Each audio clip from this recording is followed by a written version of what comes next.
तो आज का बच्चा इस चीज को कैसे बेहतर तरीके से करे कि राजस्थान जीके को लेकर जो एक बहुत बड़ा भय का माहौल क्रिएट किया जाता है, चाहे वो कोचिंग सब है चाहे कोई भी है, उससे निकल के एक बहुत अच्छा स्कोर करे। क्योंकि आप इस पार्ट से बहुत अच्छे जुड़े हुए हैं, तो इस पे बच्चों को थोड़ा बताएं कि शुरुआत कैसे करना चाहिए, कैसे वो एग्जाम की तैयारी करें, वो सब अपने अनुभव शेयर करें। सबसे पहले तो मैं आपका आभार प्रकट करता हूँ कि बच्चों के सामने आने का इन्होंने मुझे मौका दिया। और चूँकि देखो, मैं 2010 से जुड़ा हुआ हूँ एग्ज़ाम से, और 2010 के बाद से लेकर के आज तक मैं इस एग्ज़ाम से कंटिन्यू जुड़ा हुआ हूँ, जी जी। चाहे किसी भी रूप में हो। और एग्ज़ाम से जुड़ा हुआ हूँ, साथ ही मैंने बदलते हुए पैटर्न को देखा है। 2010 में कैसा पैटर्न आता था और 12, 14, 16 मतलब धीरे-धीरे पैटर्न में क्या बदलाव आया जी जी है, जी, सही है। ये भी मैंने देखा है। और आपका ये जो रीट का सिलेबस है वो मेरे सामने है, और इस सिलेबस में अभी तो सिलेबस को डिफ़ाइन नहीं किया गया है, लेकिन इसमें भौगोलिक, ऐतिहासिक और सांस्कृतिक ज्ञान 3 वर्ड लिखे गए हैं। 3 वर्डों को यदि अपन बात करें तो भौगोलिक से तात्पर्य हो गया कि आपको भूगोल और भूगोल से संबंधित प्रश्न यहाँ पे आएँगे। दूसरा आपका ऐतिहासिक हो गया, जिसमें इतिहास से संबंधित आएँगे, जिसमें इतिहास प्रागैतिहासिक भी हो सकता है, और राजस्थान का जो राजपूताना इतिहास है वो भी हो सकता है, और modern Rajasthan, even modern Rajasthan तो धीरे-धीरे अपने वेटेज को बढ़ाता ही जा रहा है। आप एग्ज़ाम देखोगे कि पुराना जो राजस्थान है वो धीरे-धीरे कम होता जा रहा है, और नया जो हिस्ट्री का जो नया पार्ट होता है वो अपना वेटेज लगातार बढ़ाता जा रहा है। और तीसरा सांस्कृतिक ज्ञान। सांस्कृतिक ज्ञान का मतलब हो गया आपको जो राजस्थान की कला और संस्कृति है, उससे रिलेटेड यहाँ पे ज्ञान आएगा। इसके बाद में देखो, सेकंड यदि आप देखोगे तो उसमें भी एक बात लिखी हुई है, राजस्थान का सामान्य ज्ञान। तो राजस्थान का सामान्य ज्ञान, वैसे तो सामान्य ज्ञान कह करके इन्होंने सब कुछ समाहित कर लिया, सही बात है। लेकिन यदि अपन देखें तो ऊपर 3 सेगमेंट इन्होंने दिए हैं। इसका मतलब हो गया कि कुछ और छूटा हुआ है राजस्थान का, तो वो आपके राजस्थान के सामान्य ज्ञान में आ जाएगा।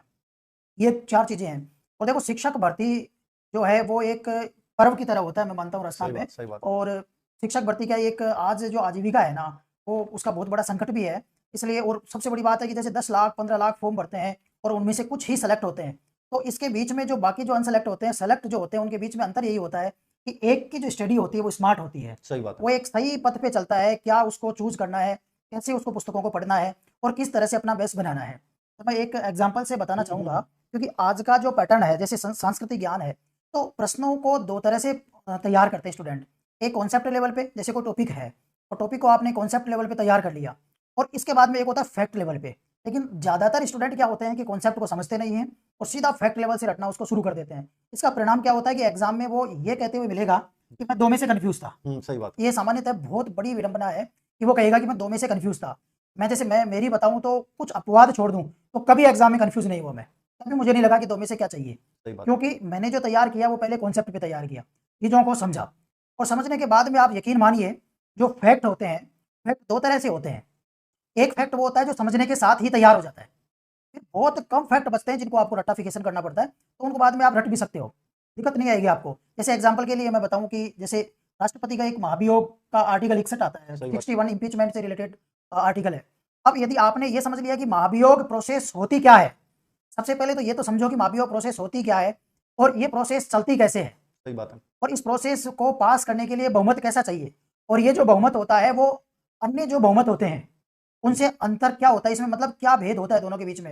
अब मानिए कि आप चाहे किताबों को पढ़ लीजिएगा, लेकिन बहुत कम स्टूडेंटों को यदि मैं छोड़ दूँ तो बाकी महाभियोग लगभग पढ़ा सभी ने है, लेकिन कुछ ही स्टूडेंटों के अलावा यदि बाकी की बात करें तो उन्हें आज भी ये नहीं पता कि महाभियोग में जो बहुमत होता है वो टोटल मेजॉरिटी का होता है, सही बात। कुल का होता है। विशेष बहुमत ऐसा कुछ नहीं होता, टोटल का होता है।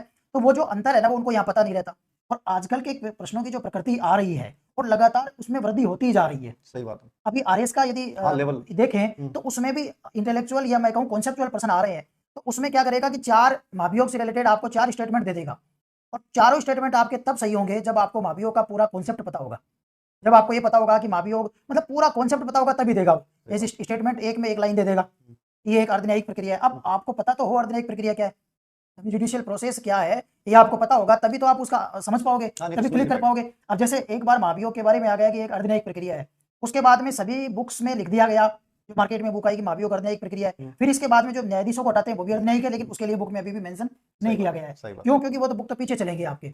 इसलिए मेरा कहना आपसे यही है इसमें कि आप जो ये सिलेबस तैयार कर रहे हो, देखिए 90 और 90 नंबर का, तो आपके 180 नंबर के लगभग तो लेवल फर्स्ट में है वेटेज सही बात जीके है। का, और सेकंड में देखो तो 60 और 70, 130 के नंबर के लगभग यहाँ पे है।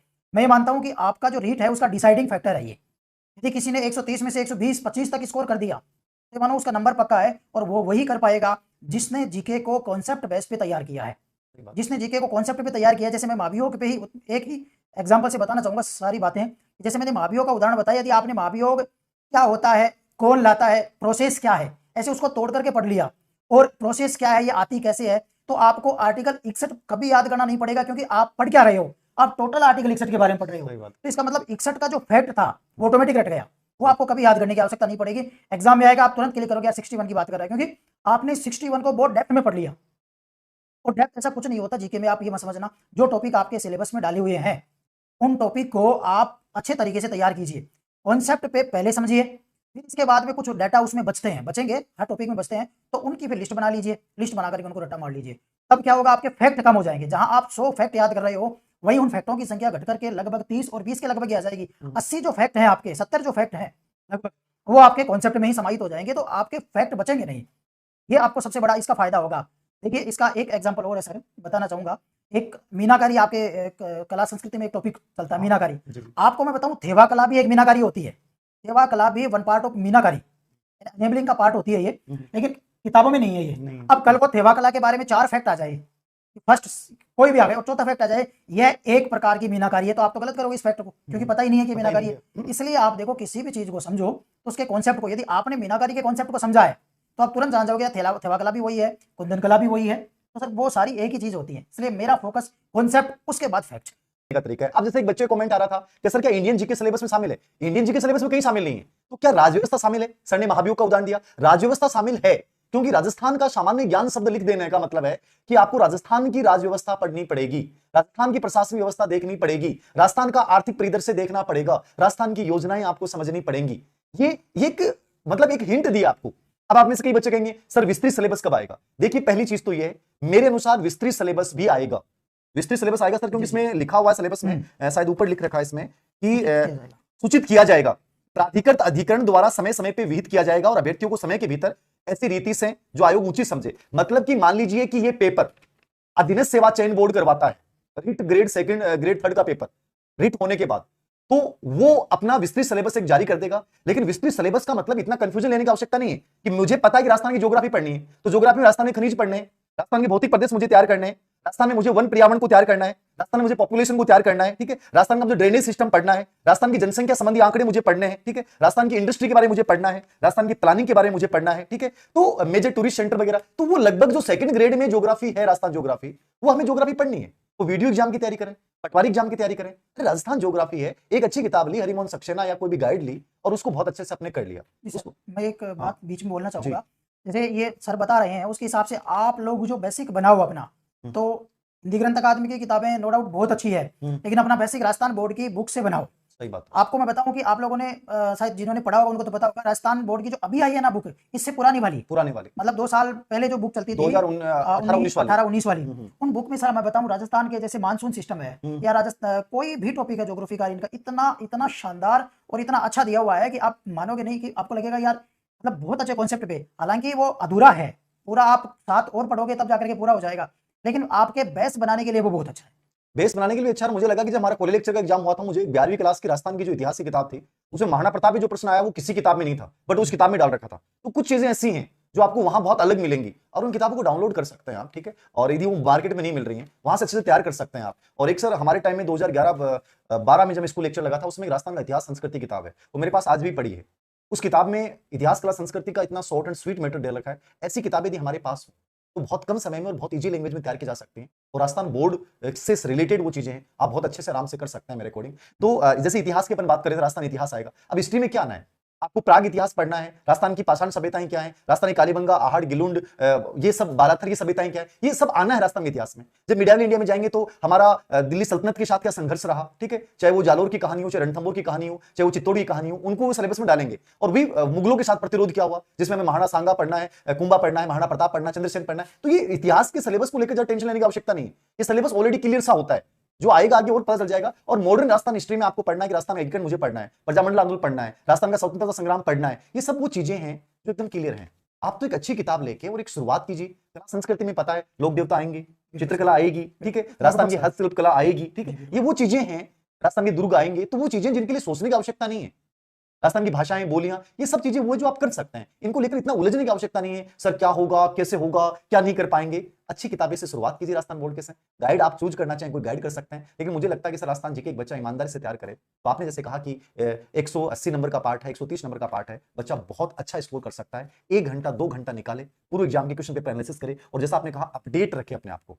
2022 में प्रश्न कहां से आ रहे हैं, 2021 में प्रश्न कैसे पूछे गए, उनके अकॉर्डिंग वो इन टॉपिक्स को तैयार करता है जीके में। तो मुझे लगता है किसी कोचिंग के या कहीं भी जाने की आवश्यकता नहीं है, बच्चा ईमानदारी से बहुत बढ़िया स्कोर कर सकता है। आगे तो बच्चे ने लिखा यहाँ पे लिखा है नीचे कमेंट में कि राजस्थान जीके की बुक बताओ। भाई राजस्थान जीके के लिए पर्टिकुलर एक जगह आप बुक ढूंढोगे तो फिर आप वो सारा कंफ्यूजन एक जगह ही खड़ा कर दोगे, क्योंकि आप एक जगह सोचोगे इकोनॉमिक्स, ज्योग्राफी, हिस्ट्री, पॉलिटी मुझे एक ही जगह एक बुक में मिल जाए तो वो गाइड में तो मिलेगा, बट गाइड की सबसे बड़ी प्रॉब्लम ये होगी कि वो आपको कॉन्सेप्ट नहीं देगी, सही बात। आपका बेस क्लियर वहां से नहीं होगा।